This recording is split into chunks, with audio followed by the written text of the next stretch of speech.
totally. That's what really really attract me to him. His way of his vision attracted me a lot.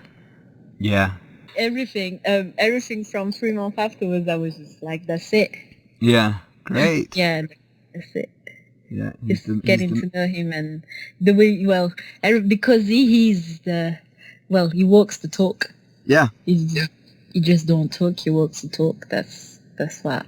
That's right. And after, I don't know, by knowing him and knowing history, I was thinking, wow, that's a strong character, Yes. strong man. He is.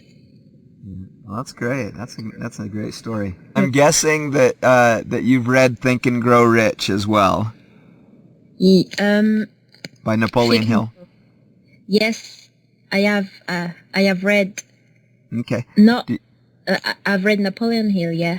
Is it Think and Grow? Oh. I read books. Uh-huh. But, yeah. Not all Adams I've read. Oh boy. Yeah. That's a lot, huh?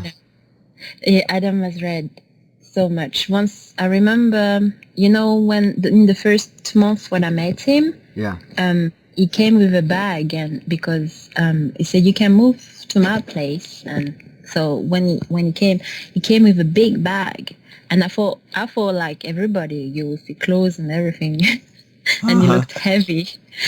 In there was books. Oh man. Books, dining, books on drawing, books on who stole the American dream. It was books of history of great leaders. Wow. I was just like, wow. It's like, okay, before you're my woman, you have to read all these books. You read. I'm not gonna read all his books. I'm just, I told him I'm the type of person. If you tell me do, I don't do. I do when I do. Yeah. Yeah, and because the books are so everywhere, if you told me read this, I'm like, okay. But if the books are everywhere and then something happens and I pick up the book, then I start to read it. Sure. In Think and Grow Rich, it talks about the law of sex transmutation. Do you remember that? No. I think I didn't read Think and Grow Rich. Oh, okay. I read something. Okay. Well, thinking of Magic of Thinking Big. Okay.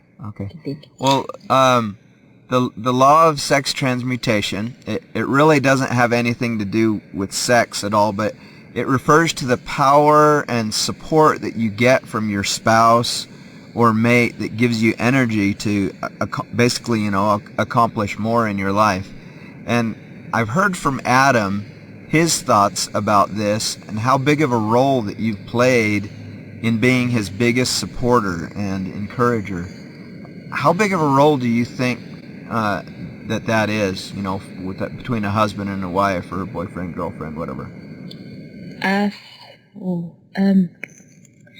If you're a husband and a wife, that's why you should be. Yeah. That I think is, if you don't, I just can't imagine if you don't support what your loved one is doing, if you're not there, then you're lying. You don't actually, when you love somebody, whatever he does, you just support him.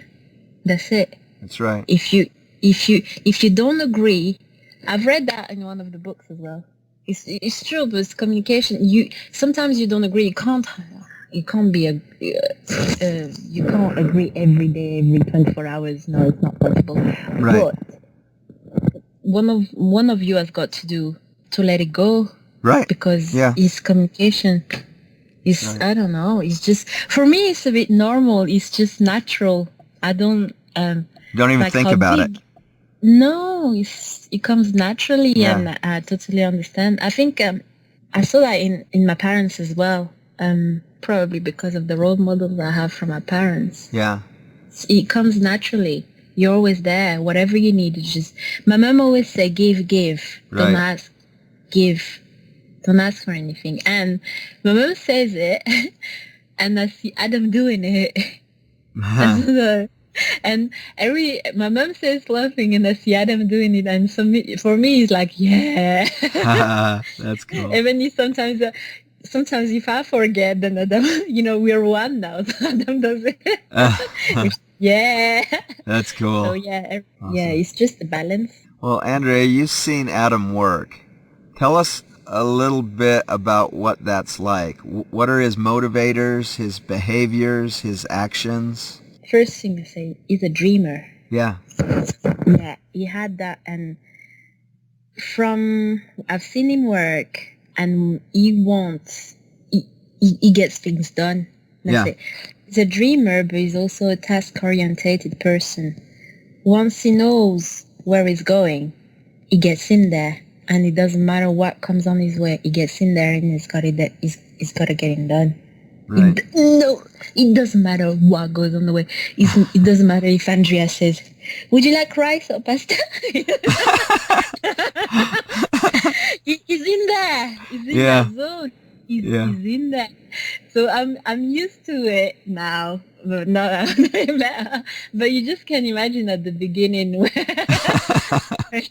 where I did when the law of all these laws just I've learned gradually at the beginning when I didn't know nothing. When you just can imagine how it was hard. You just come. Yeah. Now I laugh about it, but at that time I wasn't laughing. Oh yeah. Yeah. Yeah, but he's he's got the work ethic. He's totally focused. Yeah. And I tell you, sometimes I'm like, whoa, because once I was studying in Paris, because, basically, I met him. I stayed 1 year in Sheffield. Then, because I was focused on my study, I went back to Paris for 2 years to finish my degree. Right. Then came back to live with him again. When I was studying the 2 years, I came every 3 months. I was coming back here for 1 week, 2 weeks with him. And then while I was away in Paris, once he was telling me, I phoned him once and he was talking and I said, "Who are you talking to? You're talking on your own." And he goes, that was a very funny story because sometimes that's why I said Adam is just amazing sometimes. He said to me, "I'm practicing. I want to be interviewed on the radio." Ah. And I'm like, "Really?" Say, "Yeah, no, I just imagine if there was at that time there was a very famous on BBC Sheffield, there was a famous interviewer on the radio, and then when I came to live with him, he said, 'Andrea, put the tape on the radio. That's it, I'm getting interviewed.'" So he actually imagined himself getting interviewed, and he prepared himself the kind of question that people will ask. Yeah, and he actually got interviewed on the radio. And I was totally amazed because I still remember that phone call when I said, "What are you doing? You're talking on your own?" That's funny. It's really fun. So there are a lot of things like that where sometimes, because he amazes me, where Adam actually he surprises me. Things happens because he imagined it. Yeah, that's pretty cool. Yeah, so, he's. I call him the genius. That's funny. Well, you've had the benefit of a very personal window into Adam's life, and this is obviously a guy with a lot of mixed talents. And I know that this is probably a hard thing to pick out of all the many, but what's the most amazing thing that you've ever seen Adam do? When he sings from his heart. Yeah. Very great song that he just that when he sings. Yeah. In the studio. Yeah. And sometimes just when he picks up the guitar and just sings. Yeah. He's packed full of passion about what he's talking about. Is the package, I would say. Sure. He's coming out he wakes up and suddenly he goes and takes a paper and he writes. Yeah. From that, the day after, he picks up the guitar and he sings. Huh. That, for me, that's really amazing. And then the way he sings it's just like, whoa. I keep saying that, but that's something that, well, for me, it's just like amazing, because those words are not just words that comes, during the night. They're really, really good words and really